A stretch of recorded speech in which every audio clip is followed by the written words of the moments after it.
Hallelujah. Hallelujah. Thank you for inviting me to preaching the gospel. தேவனுடைய வார்த்தையை பிரசங்கிக்கும்படியாக எனக்கு அழைப்பு கொடுத்ததுக்காக நான் கர்த்தருக்கு நன்றி சொல்கிறேன். Let's pray for today's word. Let's pray. Thank you, Father God, for your grace and unfailing love. You want all men to be saved, and you want us to come to a knowledge of the truth. So today we assemble together with an honest heart before you. We know that the salvation and hope come from you, our God. Please help us to know Jesus more accurately through the gospel. Please help us to know the heart of God through your word. Please help us also to know the will of God through your word. Father God, we want to be fully anointed with your Holy Spirit. At this time, please fill each of us with your Holy Spirit. We pray in the name of Jesus Christ, who redeemed for us. Amen. Amen. Amen. Hallelujah. Hallelujah. From now on, I'm going to preach the gospel for you. உங்களோடு கூட இப்பொழுது நான் சுவிசேஷத்தை குறித்து பிரசங்கம் பண்ண போகிறேன். Let's read together today's main text. இன்னைக்கு முக்கியமான தேவனுடைய வார்த்தையிலிருந்து Only in Tamil. Tamil வேதாகமத்திலிருந்து First Timothy chapter 2 verse 4. எல்லா மனுஷரும் ரட்சிக்கப்படவும் சத்தியத்தை அறிகிற அறிவை அடையவும் அவர் சித்தமுள்ளவராய் இருக்கிறார். Second Timothy chapter 2 verse 1 and 2. 2 தீமோத்தேயு 2ஆம் அதிகாரம் வசனம் 1. ஆதலால் என் குமாரனே, நீ கிறிஸ்து இயேசுவில் உள்ள கிருபையில் பலப்படு. அநேக சாட்சிகளுக்கு முன்பாக நீ என்னிடத்தில் கேட்டவைகளை மற்றவர்களுக்கு போதிக்கத்தக்க உண்மையுள்ள மனுஷர்களிடத்தில் ஒப்புவி. ஆமென். Mark chapter 16 verse 15. Mark chapter 16 verse 15. Mark 16:15. யாராவது எடுத்துங்க, டக்கு டக்கு ரெண்டு பேர் மாறி மாறி. பின்பு அவர் அவர்களை நோக்கி, நீங்கள் உலகமெங்கும் போய் சர்வ சிருஷ்டிக்கும் சுவிசேஷத்தை பிரசங்கியும்.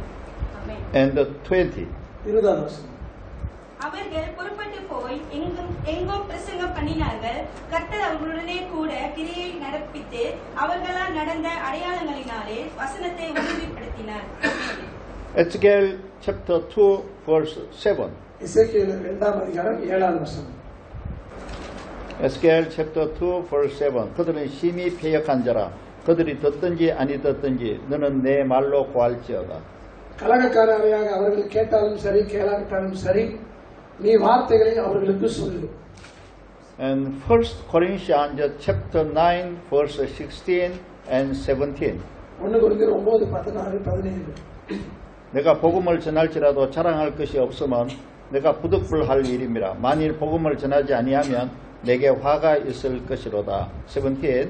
내가 내 자유로 이것을 행하면 상을 얻으려니와 내가 자유로 아니한다 할지라도 나는 사명을 받았노라. சுவிசேஷத்தை நான் பிரசங்கித்து வந்ததும் மேன்மை பாராட்ட எனக்கு இடமில்லை. அது என் மேல் விழுந்த கடமையாக இருக்கிறது.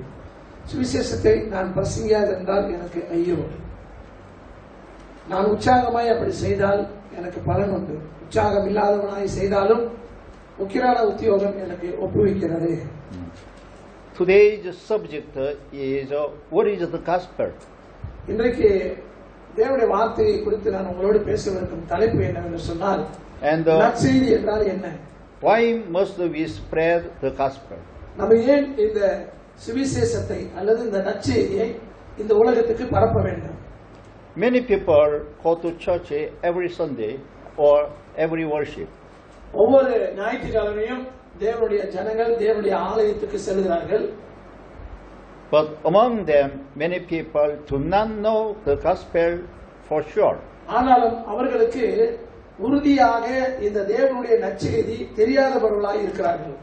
For at this time, I hope that we can understand our mission thinking about the gospel together.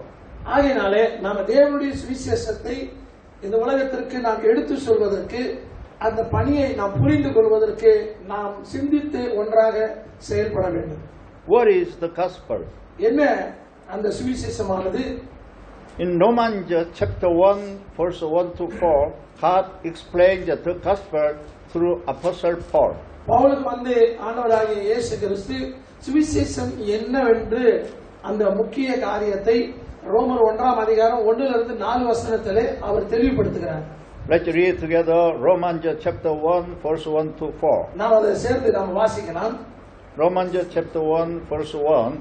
예수 그리스도의 종 바울은 사도로 부르심을 받아 하나님의 복음을 위하여 택정함을 입었으니 இயேசு கிறிஸ்துவின் ஊழியக்காரனும் அப்போஸ்தலனாகும்படி அழைக்கப்பட்டவனும் தேவனுடைய சுவிசேஷத்திற்காக பிரித்தெடுக்கப்பட்டவனுமாகிய பவுல். 이 복음은 하나님이 선지자들을 통하여 그의 아들에 관하여 성경에 미리 약속하신 것이라. ரோமாபுரியில் உள்ள தேவ பிரியரும் பரிசுத்தவான்களாகும்படி அழைக்கப்பட்டவர்களுமாகிய அனைவருக்கும் எழுதுகிறதாவது. 그 아들에 관하여 말하면 육신으로는 다윗의 혈통에서 나셨고 நம்முடைய பிதாவாகிய தேவனாலும் கர்த்தராகிய இயேசு கிறிஸ்துவினாலும் உங்களுக்கு கிருபையும் சமாதானம் உண்டாவதாக. 성결의 영으로는 죽은 자들 가운데서 부활하사 능력으로 하나님의 아들로 선포되었으니 곧 우리 주 예수 그리스도시니라. இயேசு கிறிஸ்துவை குறித்து தேவன் நம்முடைய தீர்க்க தரிசனம் மூலமாய் பரிசுத்த வேதாகமங்களில் முன்னே நம்முடைய சுவிசேஷத்தை பற்றி வாக்குத்தத்தம் பண்ணினபடி கர்த்தராகிய இயேசு கிறிஸ்துவானவர். Through Romans chapter 1 verse 1 to 4 we can know what the gospel is.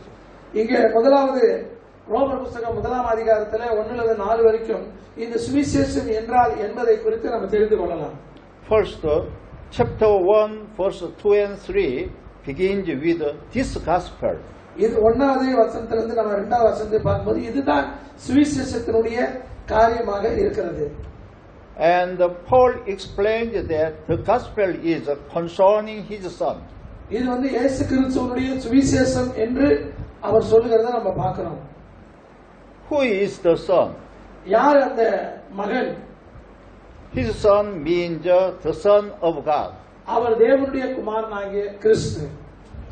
Verse 4 explains that the son of God is our Lord Jesus Christ. சுவிசேஷத்திலே Pavul சொல்லும் பொழுது இந்த குமாரனாகிய இயேசு கிறிஸ்துவே நற்செய்தி என்று கிறிஸ்து என்றும் நாம் விளங்கிக் கொள்வதை நாம் இங்க பார்க்கலாம்.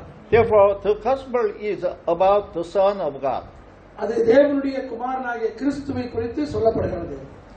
We can see through Romans chapter 1 verse 4 that the gospel is Jesus Christ. அங்கே 1:4 நம்ம வாசிக்கிறோம் அது இயேசு கிறிஸ்து என்று சொல்லி. Jesus Christ is the son of God. ஆண்டவராகிய இயேசு கிறிஸ்துவே நம்முடைய கர்த்தராகிய இயேசு கிறிஸ்து என்று அந்த வசனம் சொல்கிறது. The gospel is concerning the son of God, Jesus Christ, our Lord. அந்த சுவிசேஷம் ஆண்டவராகிய இயேசு கிறிஸ்துவை மட்டுமே அது சொல்லுகிறது. Let's read together John Gospel chapter 3 verse 16. யோவான் 3:16ல நம்ம வாசிக்கிற பிரகாரமாக 하나님이 세상을 이처럼 사랑하사 독생자를 주셨으니 이는 그를 믿는 자마다 멸망하지 않고 영생을 얻게 하려 하심이라. தேவன் நம்முடைய ஒரே பேரான குமாரனாகிய விசுவாசிக்கிறவன் எவனோ அவன் கெட்டு போகாமல் அவன் நித்திய ஜீவனை அடையும்படிக்கு இவ்வளவாய் தேவன் உலகத்திலே அன்பு கூர்ந்தார். God sent his one and only son to save all men. தேவன் எல்லா மனிதர்களையும் காப்பாற்றுவதற்காக தம்முடைய குமாரனாகிய இயேசு கிறிஸ்துவை இந்த உலகத்துக்கு அவர் அனுப்பினார். God gave his one and only son to save all men and to have eternal life. தேவனுடைய குமாரனாகிய இயேசு கிறிஸ்து இந்த உலகத்துக்கு அவருக்கு அனுப்பி நம்முடைய பாவங்களுக்காக அக்கிரமங்களுக்காக அவர் மரித்தார். The Son of God came to this world in the flesh. ஆண்டவராகிய இயேசு கிறிஸ்து இந்த உலகத்திற்கு அவர் மனுஷிகத்திலே வெளிப்பட்டார். And he died in our place for our sins. அவர் நம்முடைய பாவங்களுக்காக அவர் சரீரத்திலே நமக்காக அவர் மரித்தார். The coming of Jesus, the Son of God, to this world is good news for everyone. எல்லாருக்கும் ஒரு நல்ல செய்தி பரப்பத்தக்கதாக ஆண்டவராகிய இயேசு கிறிஸ்து இந்த உலகத்திலே நமக்காக அவர் வெளிப்பட்டார். Anyone can be forgiven of their sins if they believe in Jesus, the Son of God. யாரெல்லாம் ஆண்டவராகிய இயேசு கிறிஸ்துவை நம்புகிறார்களோ அவர்கள் தங்களுடைய பாவங்களிலிருந்து அவர்கள் மன்னிக்கப்பட முடியும். அது மாத்திரமல்ல அவர் எல்லா பாவத்திலிருந்தும் தண்டனையில இருந்தும் ரட்சிக்கப்பட முடியும். Anyone who believes in Jesus can be saved from sin and punishment. எல்லா விதமான பாவத்திலிருந்தும் தண்டனையில இருந்தும் அவர்கள் தப்ப முடியும். The beginning of the gospel is the coming of Jesus Christ, the Son of God, to this world. இந்த சுவிசேஷத்தினுடைய ஆரம்பம் தேவனுடைய குமாரனாகிய இயேசு கிறிஸ்து இந்த உலகத்திற்கு வருவதே அதற்கு முக்கிய நோக்கமாக இருக்கிறது. Anyone who believes in Jesus Christ receives the forgiveness of his sins. ஆகையால இயேசு கிறிஸ்துவை யாரெல்லாம் விசுவாசிக்கிறார்களோ அவங்க பாவ மன்னிப்பை பெற்றுக் கொள்கிறார்கள். And anyone who believes in Jesus Christ is saved from his sins. அவங்க முக்கியமாக இயேசு கிறிஸ்துவை விசுவாசிப்பதனாலே அவங்க பாவத்திலிருந்து முற்றிலுமாக அவர்கள் ரட்சிக்கப்படுகிறார்கள்.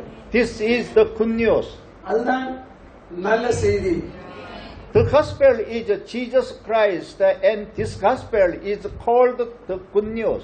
இந்த நல்ல செய்தியை தான் ஆண்டவராகிய இயேசு கிறிஸ்துவே நல்ல செய்தி என்று அழைக்கப்படுகிறது. Why we call this the good news? ஏன் இதை நல்ல செய்தின்னு நம்ம சொல்றோம்? Because if we believe our sins are forgiven and we are saved from sin.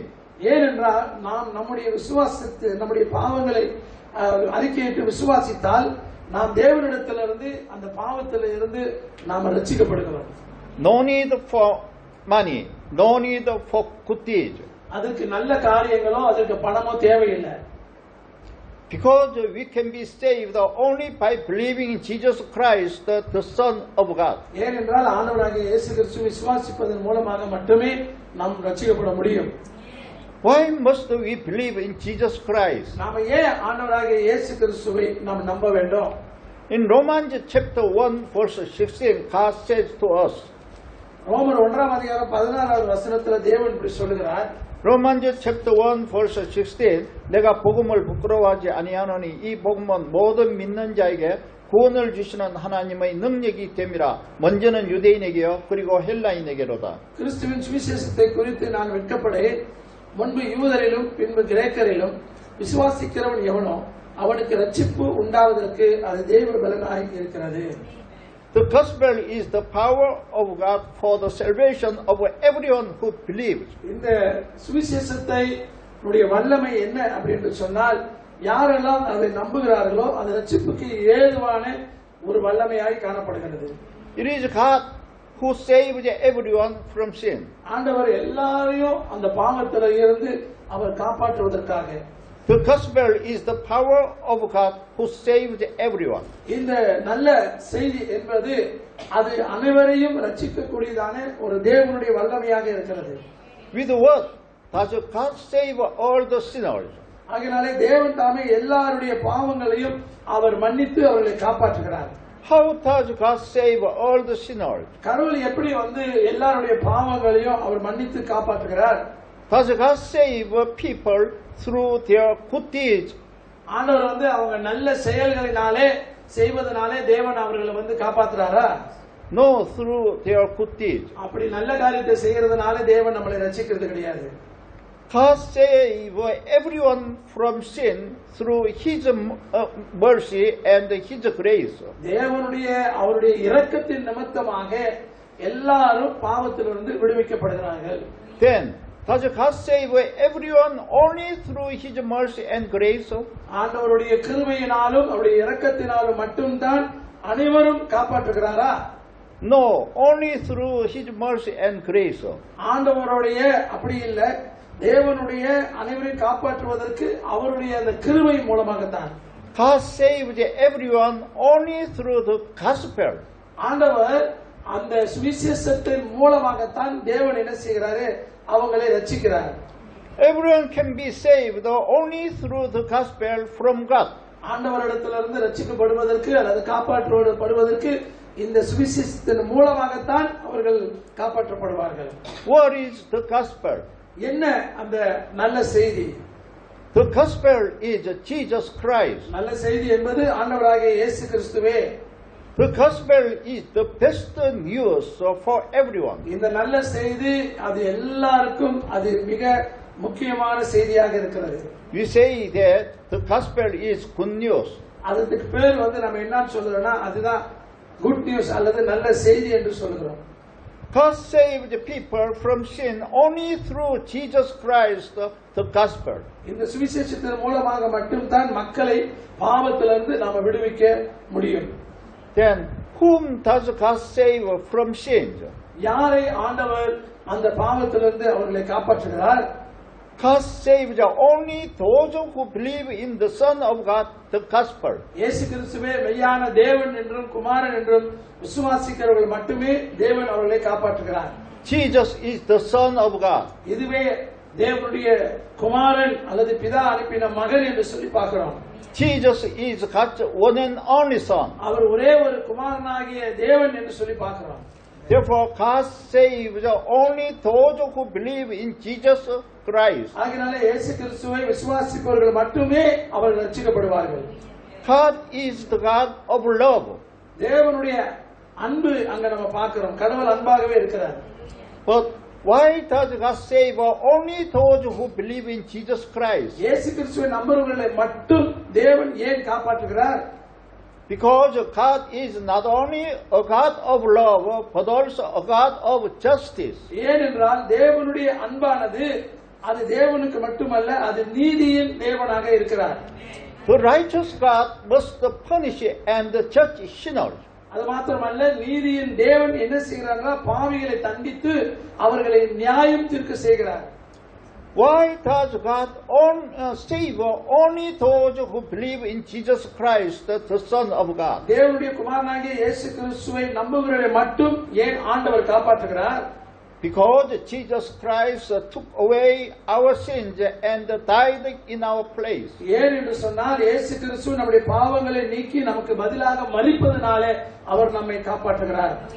Because God's Son Jesus Christ redeemed for our sins by His death. இயேசு கிறிஸ்துவுடைய மரணத்தின் மூலமாக நம்முடைய பாவங்கள் முற்றிலுமாக அங்க மீட்டுக் கொள்ளப்படுகிறது.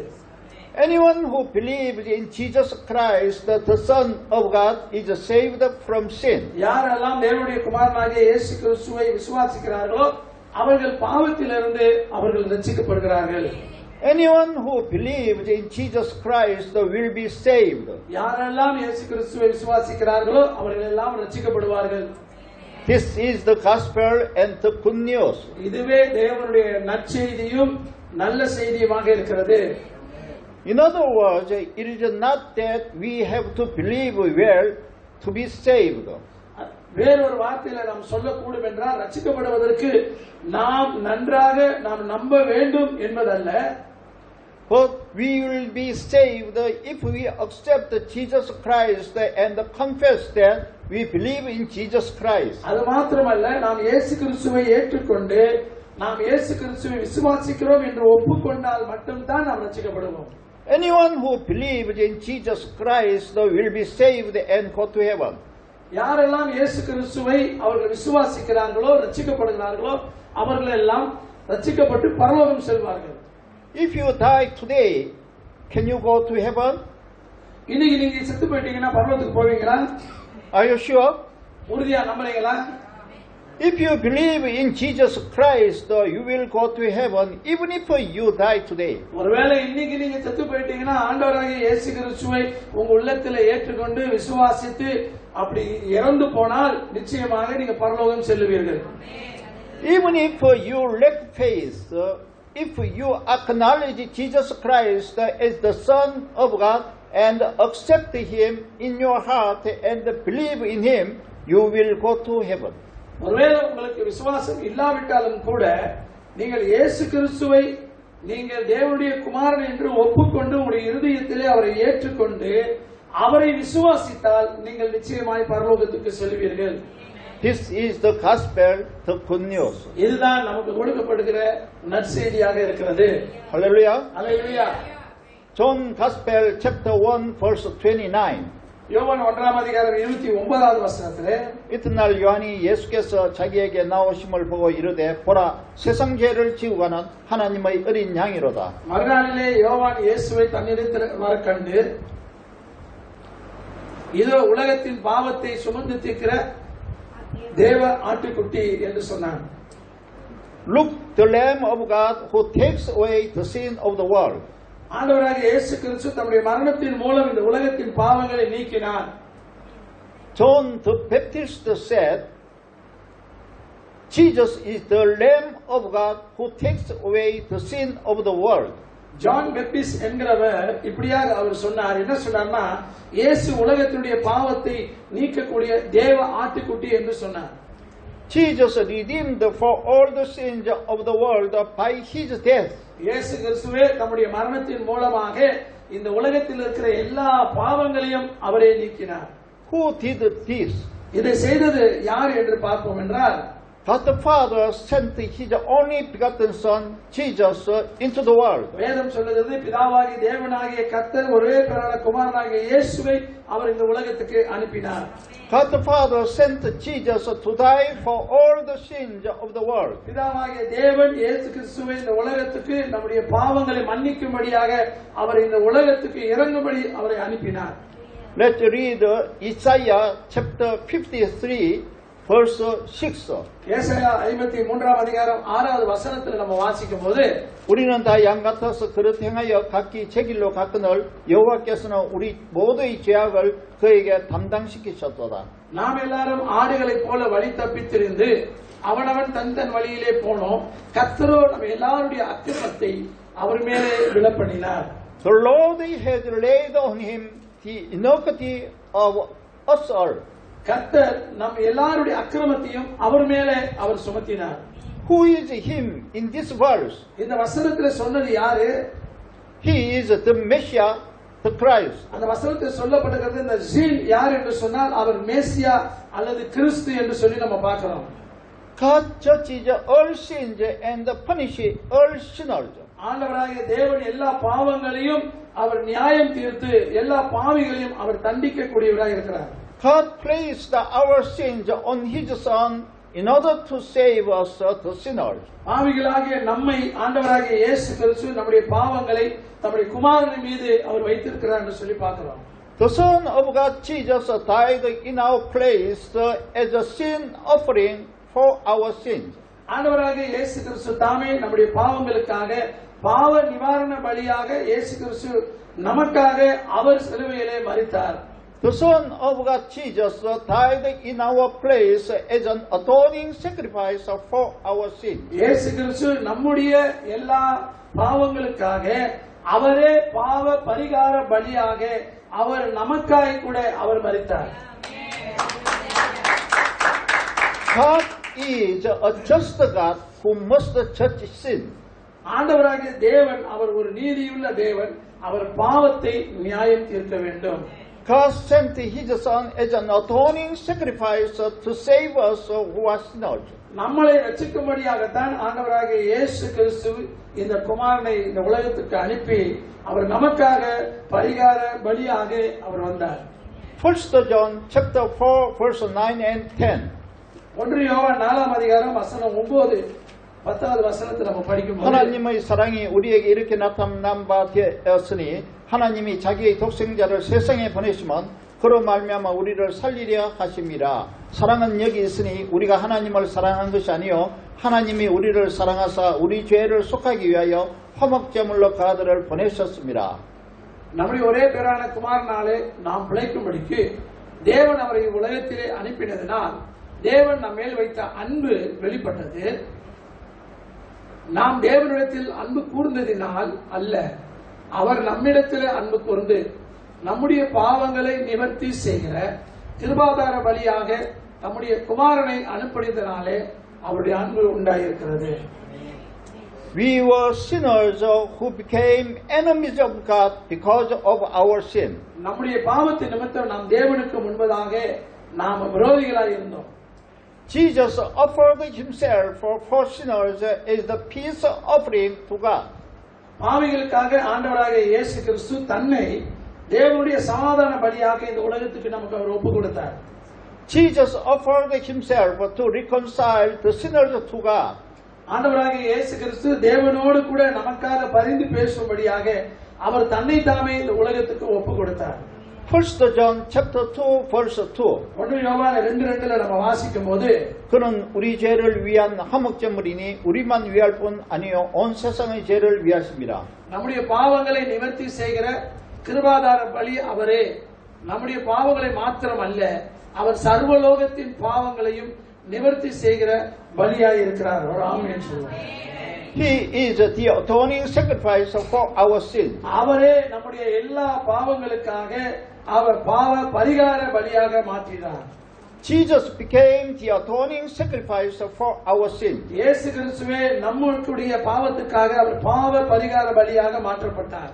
Jesus became the atoning sacrifice to reconcile us to God. அது மாத்திரமல்ல, ஆண்டவராகிய இயேசு கிறிஸ்துவின் மூலமாக தேவனோடு கூட நாம் ஒப்புரவாகும்படியாக இயேசுவே நமக்காக பரிகார பலியாக மாற்றப்பட்டார். Jesus came to this world to be a ransom for all people. இயேசு கிறிஸ்துவே இந்த உலகத்திற்கு வந்து எல்லா மக்களையும் அவர் மீட்கும்படியாக இந்த உலகத்திற்கு வந்தார். Mark chapter 10 verse 45. மார்க் 10ஆம் அதிகாரம் 45வது வசனம். 인자가 온 것은 섬김을 받으려 함이 아니라 도리어 섬기려 하고 자기 목숨을 많은 사람의 대속물로 주려 함이니라. அப்படியே மனுஷகுமாரனும் ஊழியம் கொள்ளும்படி வராமல் ஊழியம் செய்யவும் அநேகரை மீட்கும் பொருளாக தம்முடைய ஜீவனை கொடுக்க அவர் வந்தார். The Son of Man came to give his life as a ransom for many. மனுஷகுமாரனாய் இருக்கிற நம்முடைய இயேசு கிறிஸ்து இந்த உலகத்தில் இருக்கிற எல்லாரையும் மீட்கும்படியாக தம்மை இந்த உலகத்துக்கு ஒரு பொருளாக தம்மை ஒப்பு கொடுத்தார். Who is the Son of Man in this world? இந்த வசனத்தில் சொல்லப்பட்ட அந்த மனுஷகுமாரன் யாரு? Jesus called himself the Son of Man. வேதம் சொல்லுகிறது இயேசுவே தன்னை மனுஷகுமாரன் என்று அழைத்தார். God accepted Jesus as the atoning sacrifice of peace offering for our sins. ஆகையாலே தேவன் நம்முடைய பாவத்தை அவர் ஏற்றுக்கொண்டு நமக்கு சமாதானம் கொடுக்கும்படியாக அவரே பாவ நிவாரண பலியாக ஏற்றுக்கொண்டார். Jesus became the atoning sacrifice to redeem us so that we could live. நாம் நன்றாக வாழ்வதற்காக ஆண்டவராகிய இயேசு கிறிஸ்து அவரே நமக்கு பிராயச்சித்த பலியாக அவர் ஆக்கப்பட்டார். The Son of God came to this world in the flesh to become an atoning sacrifice. குமாரனாகிய இயேசு கிறிஸ்து மாம்சத்திலே வெளிப்பட்டு இந்த உலகத்தில் இருக்கிற எல்லா மக்களுக்காக அவர் பாவ பரிகார பலியாக மாற்றப்பட்டார். That is why we say that Jesus is the gospel. அதனால்தான் இந்த வார்த்தையை கொண்டு நாம் சொல்லுகிறோம் இதுதான் நல்ல நற்செய்தி என்று சொல்லி. Therefore, God does not save us except through Jesus Christ, the gospel. ஆகையாலே இப்படிப்பட்ட இந்த நற்செய்தியை யாரெல்லாம் விசுவாசிக்கவில்லையோ அவர்கள் ரட்சிக்கப்பட மாட்டார்கள். இயேசு கிறிஸ்துவின் மூலமாகத்தான் நமக்கு ரட்சிப்பு உண்டு. God does not forgive our sins except through Jesus Christ, the gospel. இந்த நல்ல செய்திகள் மூலமாக இயேசு கிறிஸ்துவின் மூலமாகத்தான் நம்முடைய பாவங்கள் மன்னிக்கப்படுகிறது என்பதை தவிர வேற எந்த வழியிலும் நமக்கு மன்னிப்பு கிடையாது. God does not forgive the sins of those who do not believe in Jesus Christ. இயேசுவை நம்பாதவருடைய வாழ்க்கையிலே பாவங்களை தேவன் மன்னிப்பதில்லை. God does not save those who do not believe in Jesus Christ. யாரெல்லாம் இயேசு கிறிஸ்துவை விசுவாசிக்கலையோ நம்பலையோ தேவன் அவர்களை காப்பாற்றுவதில்லை. Those who do not believe in Jesus must be judged by God's justice. யாரெல்லாம் இயேசு கிறிஸ்துவை நம்பவில்லையோ அவர்களுக்கெல்லாம் நிச்சயமாக அவர்களுக்கு ஒரு நியாய தீர்ப்பு இருக்கிறது. Those who do not believe in Jesus must be punished by God's justice. யாரெல்லாம் இயேசுவை நம்பலையோ அவர்களுக்கெல்லாம் நிச்சயமாகவே அவர் தேவனுடைய நீதியினாலே அவர்கள் தண்டிக்கப்பட வேண்டும். However, those who believe in Jesus are forgiven through Jesus Christ. ஆகினாலே நாம் ஆண்டவராகிய இயேசு கிறிஸ்துவை நாம் நம்புகிறவர்களாக நாம் இருக்கும்போது நாம் நிச்சயமாகவே கிறிஸ்துவின் மூலமாக நம்ம மன்னிக்கப்படுகிறோம். This is the reason why we must believe in Jesus Christ. தேவனுடைய மன்னிப்பை பெறுவதற்காகத்தான் நாம் ஆண்டவராகிய இயேசு கிறிஸ்துவை நம்புவதற்கு இதுவே காரணமாக இருக்கிறது. Why should we spread the gospel? நம்ம ஏன் இந்த நற்செய்தியை உலகத்துக்கு சொல்ல வேண்டும்? God wants all men to be saved. ஏனென்றால் எல்லா மனிதர்களும் காப்பாற்றப்பட வேண்டும் என்று தேவன் விரும்புகிறார். And God wants all men to come to a knowledge of the truth. அது மாத்திரமல்ல எல்லா மனிதர்களும் தேவனை பற்றியதான சத்தியத்தை அவர்கள் அறிந்து கொள்ள வேண்டும் என்று தேவன் விரும்பினார். 1 Timothy chapter 2 verse 4. 1 தீமோத்தேயு 2ஆம் அதிகாரம் 4வது வசனத்திலே 하나님은 모든 사람이 구원을 받으며 진리를 아는 데 이르기를 원하시느니라. பைபிள் சொல்கிறது எல்லா மனுஷரும் ரட்சிக்கப்படவும் சத்தியத்தை அறிகிற அறிவை அடையவும் அவர் சித்தமுள்ளவராக இருக்கிறார். What is a knowledge of the truth? சத்தியத்தை பற்றி அறியக்கூடியதான அறிவு என்றால் என்ன? The knowledge of the truth is the knowledge of God. சத்தியத்தை பற்றி அறியக்கூடியதான அறிவு என்ன என்பதென்றால் அது தேவனை பற்றியதான அறிவாக இருக்கிறது. The knowledge of the truth is the knowledge of the word of God. அது மாத்திரமல்ல, சத்தியத்தை பற்றிய அறிவு என்ன என்பது அது தேவனுடைய வார்த்தையுடைய அறிவாக இருக்கிறது. In order to know God, first of all, we must know Jesus Christ. நாம் தேவனை அறிந்து கொள்ள வேண்டும் என்று சொன்னால் முதலிலே நாம் ஆண்டவராகிய இயேசு கிறிஸ்துவை நாம் அறிந்து கொள்ள வேண்டும். Because Jesus Christ is the Son of God. ஏனென்றால் ஆண்டவராகிய இயேசு கிறிஸ்துவே ஒரே பேரானாகிய தேவன் என்று சொல்லி நாம் அறிந்திருக்கிறோம். Because he came to this world to teach us about God. அவர் இந்த உலகத்திற்கு நமக்கு போதிக்கும்படியாக அவர் இந்த உலகத்திற்கு வந்தார். Therefore, the knowledge of truth is the knowledge of Jesus Christ. ஆகையினாலே நாம் தேவனுடைய சத்தியத்தை பற்றியதான அறிவை, நாம் இயேசு கிறிஸ்துவை பற்றியதான அறிவை நாம் பெற்றுக்கொள்ள வேண்டும். It is God's will to save the whole world. ஆகையினாலே இந்த உலகம் முழுவதும் காப்பாற்றப்படுவதற்கு தேவன் இந்த உலகம் முழுவதையும் ஆண்டவருடைய சித்தமாக இருக்கிறது. All the people must know Jesus to be saved from their sins. எல்லா மக்களும் பாவத்திலிருந்து ரட்சிக்கப்பட வேண்டும் என்று சொன்னால் எல்லாரும் நிச்சயமாக அவர்கள் இயேசு கிறிஸ்துவை அறிந்திருக்க வேண்டும். Jesus commanded his disciples to preach the gospel to save all people. எல்லா மக்களும் ரட்சிக்கப்பட வேண்டும் அல்லது காப்பாற்றப்பட வேண்டும் என்று சொல்லிதான் ஆண்டவராகிய இயேசு கிறிஸ்து தம்முடைய சீஷர்களுக்கு அதை கட்டளையிட்டார்.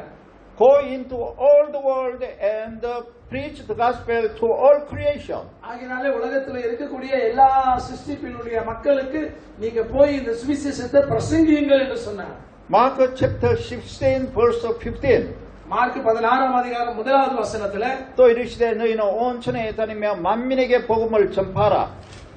பின்பு அவர் அவர்களை நோக்கி நீங்கள் உலகமெங்கும் போய் சர்வ சிருஷ்டிக்கும் சுவிசேஷத்தை பிரசங்கியுங்கள் என்று சொன்னார். 20 verse 20 20வது வசனம் 제자들이 나가 두루 전파할세 주께서 함께 역사하사 그 따르는 표적으로 말씀을 확실히 증언하시니라. அவர்கள் புறப்பட்டு போய் எங்கும் பிரசங்கம் பண்ணினார்கள். கர்த்தர் அவர்களுடனே கூட கிரியை நடப்பித்து அவர்களால் நடந்த அடையாளங்களினாலே வசனத்தை உறுதிப்படுத்தினார்கள். ஆமென். Jesus commanded his disciples to preach the gospel to all creation. ஆண்டவர் சொன்னார், உலகம் முழுவதும் நீங்க போய் அவரால் படைக்கப்பட்ட எல்லா படைப்புகளுக்கும் இயேசு கிறிஸ்து நம்முடைய சீஷர்களுக்கு கட்டளையிட்டு சொன்ன வார்த்தை என்னென்றால் அவர்களுக்கு பிரசங்கம் பண்ணுங்கள். When he preached the gospel, God works by signs to confirm the gospel. நம்ம எங்கெல்லாம் தேவனுடைய நற்செய்தியை இயேசு கிறிஸ்துவை பத்தி நாம் பிரசங்கிக்கிறோமோ அந்த இடத்துல தேவன் அங்கு அற்புதங்களும் அடையாளங்களையும் தேவன் செயல்படுகிறவராக இருக்கிறார். Do you want to experience the signs, God's signs and God's miracle? ஆகையினாலே நாம் தேவனுடைய பிரசங்கத்தை நாம் அங்க கொண்டு போது அந்த இடத்துல அற்புதங்களும் அடையாளங்களையும் தேவனுடைய வார்த்தையும் கர்த்தர் வெளிப்படுத்துகிறார். Then we have to preach the gospel to the world. ஆகையினால்தான் இந்த உலகத்திற்கு நாம் நற்செய்தியை நாம் அறிவிக்கக்கூடியவர்களாக இருக்க வேண்டும். Preaching the gospel is our most important mission. அதாவது நல்ல இந்த நற்செய்தியை இந்த உலகத்துக்கு நாம் பிரசங்கிக்க வேண்டியது மிக மிக முக்கியமான ஒரு பணியாக அது இருக்கிறது. We must firmly establish our faith through the gospel. ஆகையினாலே இந்த சுவிசேஷத்தின் மூலமாக நம்முடைய வாழ்க்கையில நம்முடைய நம்பிக்கையை நாம் நிலைநாட்ட வேண்டும். If we don't know Jesus well, we cannot testify of Jesus Christ. ஆகையினால் நீங்க நானும் இயேசு கிறிஸ்துவை சரியாக அறிவில்லை என்றால் அல்லது அறியாவிட்டால் நாம் இயேசு கிறிஸ்துவை பற்றி நம்ம சாட்சி சொல்ல முடியாது. If we don't know Jesus well, we cannot preach the gospel. நீங்க உங்களுக்கு எனக்கு இயேசுவை பற்றி சரியா தெரியாவிட்டால் நாம் அவர்களுக்கு தேவனுடைய இந்த நல்ல செய்தியை நாம் பிரசங்கிக்க முடியாது. Because the gospel is concerning Jesus Christ. ஏனென்றால் இந்த நற்செய்தியானது முக்கியமாக அது இயேசு கிறிஸ்துவை பற்றி தான் பேசுகிறது. If we do not know Jesus well, we cannot build up our faith correctly. இயேசு கிறிஸ்துவை நீங்க முழுமையா சரியாக நீங்க அறியாவிட்டால் உங்களுடைய விசுவாசத்தை கூட நீங்கள் கட்டி எழுப்ப முடியாது. The faith is the power of our life. நம்பிக்கை என்பது நம்முடைய வாழ்க்கையில இருக்கக்கூடியதான மிகப்பெரிய ஒரு வல்லமை என்று சொல்லி நம்ம பார்க்கிறோம். We can be saved from sins and be healed through our faith. நம்முடைய அந்த விசுவாசத்தின் மூலமாக அந்த வல்லமையின் மூலமாகத்தான் நாம் பாவங்களிலிருந்து நாம் ரட்சிக்கப்பட முடியும். அதே வேளையில நம்முடைய விசுவாசத்தின் மூலம் நாம் என்ன செய்யலாம்? நாம் குணமடையலாம். Matthew chapter 9 verse 22. மத்தேயு 9ஆம் அதிகாரம் 22வது வசனம். 예수께서 돌이켜 그를 보시며 이르시되 따라 안심하라 내 믿음이 너를 구원하였다 하시니 여자가 그 즉시 구원을 받으니라. இயேசு திரும்பி அவளை பார்த்து மகளே திடன்கொள் உன் விசுவாசம் உன்னை ரட்சித்தது என்றால் அந்நேரமே முதல் அந்த ஸ்திரீ சுத்தமானாள். Your faith has healed you. உன்னுடைய விசுவாசமானது Jesus did not say I healed you. ஆண்டவர் சொல்றார் நீ விசுவாசித்தால் உனக்கு சுகம் உண்டாகும். Jesus said your faith has healed you. உன்னுடைய விசுவாசமே உன்னை சுகப்படுத்தும். And chapter 9 verse 29 이에 예수께서 그들의 눈을 만지시며 이르시되 너희 믿음대로 되라 하시니 அப்பொழுது அவருடைய கண்களை அவர் தொட்டு உங்கள் விசுவாசத்தின்படி உங்களுக்கு ஆக கடவது என்றார். According to your faith let it be done to you. உங்களுடைய விசுவாசத்தின்படியே அது அப்படி செய்யப்படும். We can endure all distress and persecution by our faith. நம்முடைய நம்பிக்கையின் மூலமாக எல்லா விதமான துன்பங்களையும் துன்புறுத்தல்களையும் நாம தாங்க முடியும். And we can overcome everything by our faith.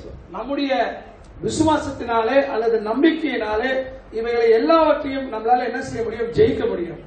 If the Apostle Paul met the resurrected Jesus, he knew Jesus correctly. இங்க அப்போஸ்தலனாகிய பவுலை குறித்து நம்ம பார்க்கும்போது ஆண்டவராகிய இயேசு கிறிஸ்துவை உயிர்த்தெழுந்த இயேசுவை அவர் சந்தித்த பிறகுதான் இயேசுவை அவர் சரியாக புரிந்து கொண்டார். He went to all the nations and preached the gospel. அப்பொழுது நாம் பார்க்கிறோம் பவுல் எல்லா நாடுகளுக்கும் சென்று அவர் நற்செய்தியை அறிவித்தார். Do you want to build up your faith correctly? உங்களுடைய நம்பிக்கையை நீங்க சரியாக கட்டி எழுப்ப நீங்கள் விரும்புகிறீர்களா? Then you must know accurately Jesus who is the gospel. அப்படியானால் இந்த நல்ல செய்தி என்பது யார் என்பதை துல்லியமாக உங்களுடைய வாழ்க்கையில நீங்கள் சரியாக அறிந்திருக்க வேண்டும். And you have to believe in Jesus Christ accurately. கண்டிப்பாக அல்லது துல்லியமாக நிச்சயமாக நீங்கள் ஆண்டவராகிய இயேசு கிறிஸ்துவை உங்க வாழ்க்கையில நீங்க நம்புகிறவர்களாக இருக்க வேண்டும். Who is Jesus Christ? வேதம் சொல்லுகிறது இந்த இயேசு கிறிஸ்து யார் என்று சொல்லி Jesus has existed before the world began. இந்த இயேசு கிறிஸ்து உலகம் தோன்றுவதற்கு முன்பதாகவே அவர் இருந்தார் என்று சொல்லி பார்க்கிறோம். He has been the one and only Son of God from eternity. அவர் என்றென்றும் அவர் பிதாவாகிய தேவனுடைய குமாரனாகிய கிறிஸ்து என்று சொல்லி நம்ம பார்க்கிறோம். Jesus is the creator God who created all things. அது மாத்திரமல்ல ஆண்டவராகிய இயேசு கிறிஸ்து தாமே இந்த உலகத்தில் இருக்கிற எல்லாவற்றையும் அவரே ஒரு படைத்தவராக இருக்கிறார். Jesus is the Redeemer God, our Savior. இயேசு கிறிஸ்துவானவர் நம்முடைய மீட்பராகவும் நம்முடைய இரட்சகராகவும் இருக்கிறார். He is the Messiah, the Christ. அது மாத்திரமல்ல அவர் மேசியா கிறிஸ்து என்று சொல்லப்படுகிறது. This is Jesus that we all believe in. ஆகையால் நாம் அனைவரும் அப்படிப்பட்டதான இயேசு கிறிஸ்துவை நாம் நம்புகிறவர்களாக இருக்க வேண்டும். Hallelujah. Hallelujah. We think that all church members believe in Jesus Christ.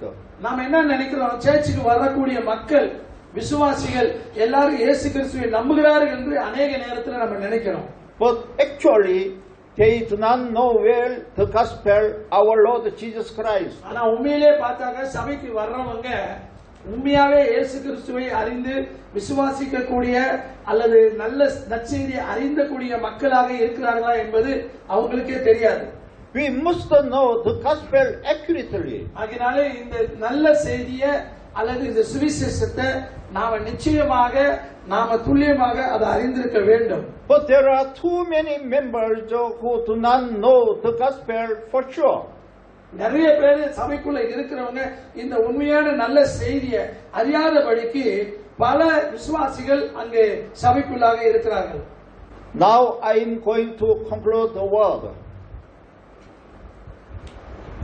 நான் இப்பொழுது முடிக்கவிருக்கிறேன். God wants all men to be saved. ஆண்டவர் எல்லாத்தையும் அவரு நேசிக்கிறாரு. And God wants all men to come to a knowledge of the truth. ஆண்டவர் மூலமாக எல்லாவற்றையும் செய்ய அவர் விரும்புகிறாரு. Therefore, we must preach the gospel at any time, at any place. ஆகையால நம்ம எல்லா நேரங்களிலும் எந்த இடத்திலும் தேவனுடைய வார்த்தையை நாம் நிச்சயமாக பிரசங்கிக்க வேண்டும். The early church members preached that Jesus is the Messiah. சபை மக்கள் எல்லாரும் என்ன செய்ய வேண்டும் என்று சொன்னால் ஆண்டவராகிய இயேசு கிறிஸ்து தான் மேசியா என்று நாம் அறிக்கை சொல்ல வேண்டும். Let's read Acts Apostle chapter 5 verse 20. Apostle chapter 5 verse 20. 가서 성전에 서서 이 생명의 말씀을 다 백성에게 말하라 하매. நீங்கள் போய் தேவாலயத்தில் நின்று இந்த ஜீவ வார்த்தைகள் எல்லாவற்றையும் ஜனங்களுக்கு சொல்லுங்கள் என்றார். This word of life is the gospel, the story about Jesus Christ. இந்த வார்த்தையானது இயேசு கிறிஸ்துவின் வாழ்க்கையை குறித்தும் அவருடைய வரலாறை குறித்தும் சொல்லப்படுகிறது. And Apostle chapter 5 verse 42. அப்போஸ்தலர் 5ஆம் அதிகாரம் 42வது வசனம். 그들이 날마다 성전에 있든지 집에 있든지 예수는 그리스도라고 가르치기와 전도하기를 거치지 아니하니라. தினந்தோறும் தேவாலயத்திலேயும் வீடுகளிலேயும் இடைவிடாமல் உபதேசம் பண்ணி இயேசு கிறிஸ்து என்று பிரசங்கித்தார்கள். What we should do first is only preaching the gospel toward the world. நாம் முதலாக நாம் என்ன செய்ய வேண்டியது இருக்குது என்று சொன்னால் இந்த உலகத்திலே நாம் நற்செய்தியை பிரசங்கிக்கிறது மட்டுமே. This is why we must live, because this is God's work. ஆகையாலே நாம் வாழ்வது தேவனுடைய நல்ல செய்தியை இந்த உலகத்துக்கு சொல்லக்கூடியதாகும். This is the purpose of our life and our mission for God. இதுதான் நாம் தேவனுக்கு செய்யக்கூடியதான தூது ஊழியமாக தேவனுக்கு செய்யக்கூடியதான பணியாக இது இருக்கிறது. Living for God means living for the gospel. தேவனுக்காக வாழ்வதும் என்பது நற்செய்திக்காக வாழ்வதாகும். Jesus commanded his disciples.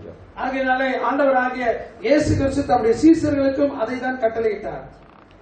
Go into the world and preach the gospel to all people before his ascension. உலகம் முழுவதும் நீங்க போய் சென்று ஆண்டவராகிய இயேசு கிறிஸ்துவின் நற்செய்தியை இந்த எல்லா மக்களுக்கும் நீங்கள் இந்த பரப்புங்கள் என்று சொன்னார். Matthew chapter 28 verse 19. மத்தேயு 28ஆம் அதிகாரம் வசனம் 19. Matthew chapter 28 verse 19. 그러므로 너희는 가서 모든 민족을 제자로 삼아 아버지와 아들과 성령의 이름으로 세례를 베풀고. ஆகையால் நீங்கள் புறப்பட்டு போய் சகல ஜாதிகளையும் சீஷராக்கி பிதா குமாரன் பரிசுத்த ஆவியின் நாமத்தினாலே அவர்களுக்கு நீங்கள் ஞானஸ்நானம் கொடுத்து. Go and make disciples of all nations. எல்லா ஜாதிகளுக்கும் போய் நீங்க போய் சுவிசேஷத்தை பிரசங்கியுங்கள். Mark chapter 16 verse 15. மார்க் 16:15ல வாசிக்கிறோம். 또 이르시되 너희는 온 천하에 다니며 만민에게 복음을 전파하라. ஆண்டவராகிய தேவன் அங்கேயும் சொல்கிறார், அவர்களை நோக்கி நீங்கள் உலகம் எங்கும் போய் சர்வ சிருஷ்டிக்கும் அவர்களுக்கு பிரசங்கித்துங்கள், அவர்களை சீஷராக்குங்கள் என்று சொன்னார்.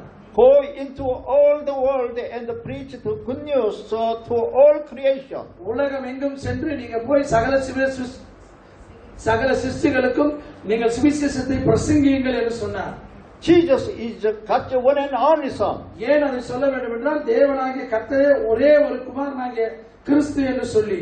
God the Father sent his Son into the world for us. ஆகையால் இந்த உலகத்துக்கு பிதாவாகிய தேவன் தம்முடைய குமாரனை இந்த உலகத்திற்கு அனுப்பினார். The Son of God came with the flesh into the world as a ransom for many. ஆகையால் தேவனுடைய குமாரனாகிய கிறிஸ்து அவர் மாம்சத்திலே இந்த உலகத்திற்கு வந்தார். Why did the Son of God come to this world in the flesh? ஆண்டவராகிய இயேசு கிறிஸ்து ஏன் மாம்சத்திலே அவர் வெளிப்பட்டார்? Why in the flesh? ஏன் மாம்சத்திலே வெளிப்பட்டார்? It was to shed blood and die on the cross for our sins. அது நம்முடைய பாவங்களுக்காக நம்முடைய அக்கிரமத்துக்காக அவர் சிலுவையிலே ரத்தம் சிந்தும்படியாக இருந்தது. We must die physically because of our sins. ஏனென்றால் நம்முடைய பாவங்களுக்காக அவர் மரிக்க வேண்டியதாக இருந்தது. But Jesus came in the flesh to die in our place. நாம மரிக்க வேண்டிய இடத்திலே அவர் நமக்காக மரிக்கும்படியாக அவர் வந்தார். And it is because blood must be shed. ஆகையாலே அவருடைய ரத்தம் நமக்காக சிந்தப்பட வேண்டியதாக இருந்தது. And the blood must become a peace offering, a sin offering to God. ஆகையாலே நமக்காக தேவன் அவருடைய ரத்தத்தை சிந்தி நமக்கு சமாதான பலியாகவும் நமக்கு பாவ நிவாரண பலியாகவும் அவர் நமக்காக வந்தார். Jesus died as an atoning sacrifice for us. இயேசு நமக்காக அவர் பாவ பரிகார பலியாக அவர் மரித்தார். And Jesus resurrected for us and ascended to the heaven. இயேசு நமக்காக மரித்து அவர் உயிர் தெழுந்து அவர் பரலோகம் சென்றிருக்கிறார். Jesus will come again for judgment at the last day. இயேசு கிறிஸ்துவானவர் கடைசி நாளிலே அவர் மறுபடியுமாக நியாய தீர்ப்புக்காக மீண்டும் வருவார். All men can be saved from our sin only by believing in Jesus Christ. இயேசு கிறிஸ்துவை விசுவாசிப்பதன் மூலமாகவே எல்லா மனிதர்களும் அவர்கள் தம்முடைய பாவத்திலிருந்து ரட்சிக்கப்பட முடிய வேண்டும் என்று சொல்லி நாம் அறிந்து கொள்ள வேண்டும். Whoever believes in Jesus Christ shall not perish but have eternal life. யாரெல்லாம் இயேசு கிறிஸ்துவை விசுவாசிக்கிறீங்களோ அவர்களெல்லாம் அழிந்து போகாமல் அவர்கள் எல்லாரும் நித்திய ஜீவனை பெற்றுக் கொள்வார்கள். This is the good news for us. இதுதான் நமக்கு தேவன் கொடுக்கிற நல்ல ஒரு செய்தியாக இருக்கிறது. We call this good news the gospel. இதுக்கு பேர் தான் நற்செய்தி என்று நாம் அழைக்கிறோம். We are not saved by doing something great. ஆனால் நம்ம பெரிய காரியங்களை செய்வதனாலே நாம் இதன் மூலமாய் ரட்சிக்கப்பட முடியாது. We are saved by accepting and believing in Jesus Christ. இருந்த பொழுதிலும் நாம் வெறுமனமே ஆண்டவராகிய இயேசு கிறிஸ்துவை நம்முடைய சொந்த இருதயத்திலே நாம் விசுவாசித்து அவரை ஏற்றுக்கொண்டால் நாம் ரட்சிக்கப்படுவோம். How good is this for us? இந்த செய்தியானது இது எவ்வளவு நமக்கு நல்ல ஒரு செய்தியாக இருக்கிறது. Preaching the gospel must be the purpose of our life and our mission. ஆகையாலே நம்முடைய வாழ்க்கையிலே இந்த தேவனுடைய சுவிசேஷத்தை நம்முடைய வாழ்க்கையில பிரசங்கிப்பது அது ஒரு நோக்கமாகவும் அது ஒரு பணியாகவும் நமக்கு இருக்க வேண்டும். We must preach the gospel to unbelievers so that we can be saved. ஆகையாலே எல்லா மனிதர்களும் ரட்சிக்கப்படவும் சத்தியத்தை அடையவும் ஆண்டவர் விரும்புகிறார். We must also teach the gospel to those who have already received the salvation by believing in Jesus Christ. ஆகையாலே யாரெல்லாம் இயேசு கிறிஸ்துவின் இந்த நற்செய்தி அவர்கள் கேட்பார்களோ அவர்களுக்கெல்லாம் நாம் பிரசங்கிக்கும்படியாக தேவன் நமக்கு இந்த கட்டளையை கொடுத்திருக்கிறார். Because they will also preach the gospel to others. ஆகையாலே இந்த செய்தியானது நம்ம எல்லாருக்கும் சொல்ல வேண்டியது நம்முடைய கடமையாக இருக்கிறது. So we want to preach the gospel wherever I go. ஆகையால நம்ம எப்பொழுதும் தேவனுடைய இந்த சுவிசேஷத்தை நாம் அவர்களுக்கு பிரசங்கிக்கிறவர்களாக இருக்கிறோம். And we will still preaching the gospel even at the church also. நாம திருச்சபைகளுக்கும் அந்த செய்திகளை நாம் சொல்லக்கூடியவர்களாக இருக்கிறோம். God please those who preach the gospel. தேவன் சொல்கிறார் இந்த சுவிசேஷத்தை நாம் எல்லாருக்கும் சொல்ல வேண்டும் என்று சொல்லி. God bless those who testify of Jesus Christ the Savior. அவர் இயேசு கிறிஸ்துவே இரட்சகர் என்று அவர் மத்தியிலே நாம் சொல்லும்போது அவர் நம் மத்தியிலே இந்த காரியங்களை செய்கிறவராய் இருக்கிறார். May you be blessed by preaching gospel in the name of Jesus Christ. நீங்க சுவிசேஷத்தை சொல்வதனாலே நீங்க தேவனாலே நீங்கள் ஆசீர்வதிக்கப்படுகிறவர்களாக இருப்பீர்கள். Let's remember this. நீங்க இந்த ஞாபகத்தை வைத்துக் கொள்ளுங்கள். We have to live for the gospel of God. நாம கிறிஸ்துவுடைய இந்த சுவிசேஷத்திற்காக நாம வாழ வேண்டும். We have to live according to the word of God. தேவனுடைய வார்த்தையின் பிரகாரமே நாம் வாழ வேண்டும். We have to live through the Holy Spirit and by the Holy Spirit. பரிசுத்த ஆவியுடைய வழிநடத்துதல் பிரகாரம் நாம் வாழ வேண்டும். We have to be faithful for the gospel in the presence of God. தேவனுடைய பிரசன்னத்திலே நாம் விசுவாசத்தோடு கூட அந்த வார்த்தைகளுக்காக நாம் நிற்க வேண்டும். May God's blessing be on you in Jesus Christ by accomplishing our mission to preach the gospel faithfully. தேவனுடைய வார்த்தையை நாம் உண்மையோடு உத்தமத்தோடு நாம் அப்படி சொல்லி நாம் அதை அறிக்கை செய்து நாம் வாழும் பொழுது கர்த்தர் நம்மை ஆசீர்வதிக்கிறவராய் இருக்கிறார். Now I pray for all of us. இப்பொழுது நான் உங்களுக்காக நான் ஜெபிக்க போகிறேன். Let's pray. நாம் ஜெபிப்போம். I have been preaching the gospel to you until now. நான் இதுவரைக்கும் உங்களுக்கு தேவனுடைய நற்செய்தியை அறிவித்து வருகிறேன். Wherever the gospel is preached, God's wonders and miracles appear.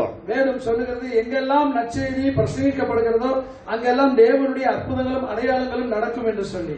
In this place there is also the healing anointing of the Holy Spirit. இந்த இடத்திலே பரிசுத்த ஆவியானவருடைய குணப்படுத்துதலும் அவருடைய அபிஷேகமும் இங்க இருக்கிறது. God is here in our midst and in this place. உங்கள் அனைவருக்காகவும் பரிசுத்த ஆவியானவர் நம் மத்தியிலே இங்கே நடுவிலே இருக்கிறார். The Holy Spirit is moving here to touch and heal you all. பரிசுத்த ஆவியானவர் உங்கள் அனைவரையும் தொட்டு உங்களை குணமாக்கும்படியாக அவர் இங்கு வந்திருக்கிறார்.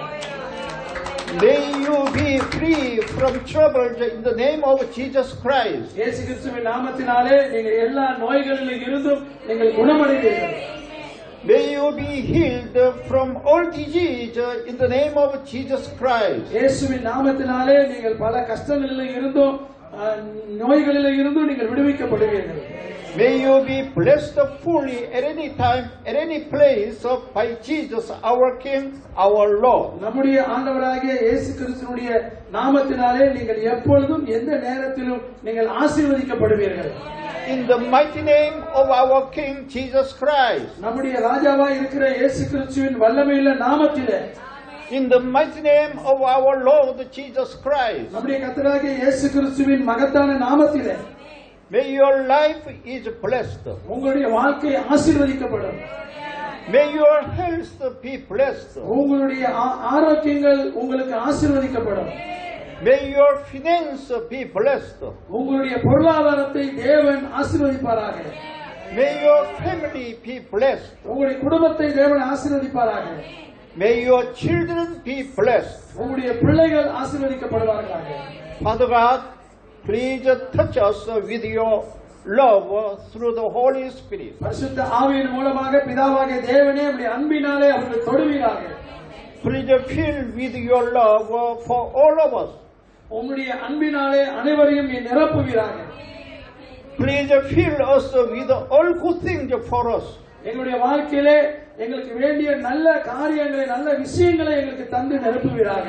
Please guide our life. எங்களுடைய வாழ்க்கைக்கு நீங்கள் வழிகாட்டும்படியாக நாங்கள் வேண்டுகிறோம். I pray in the mighty name of our Lord Jesus Christ. நான் ஜெபிக்கிறேன் நம்முடைய ஆண்டவராகிய கர்த்தராகிய இயேசு கிறிஸ்துவின் வல்லமையுள்ள நாமத்திலே நான் ஜெபிக்கிறேன். Hallelujah. Hallelujah. God bless you and all your family. கர்த்தர் உங்களையும் உங்கள் குடும்பத்தினரையும் அவர் ஆசீர்வதிப்பாராக. Amen. Amen. Amen. Amen. Amen. Amen. God bless you. Hallelujah. நல்ல ஒரு பெரிய கரங்களை தட்டி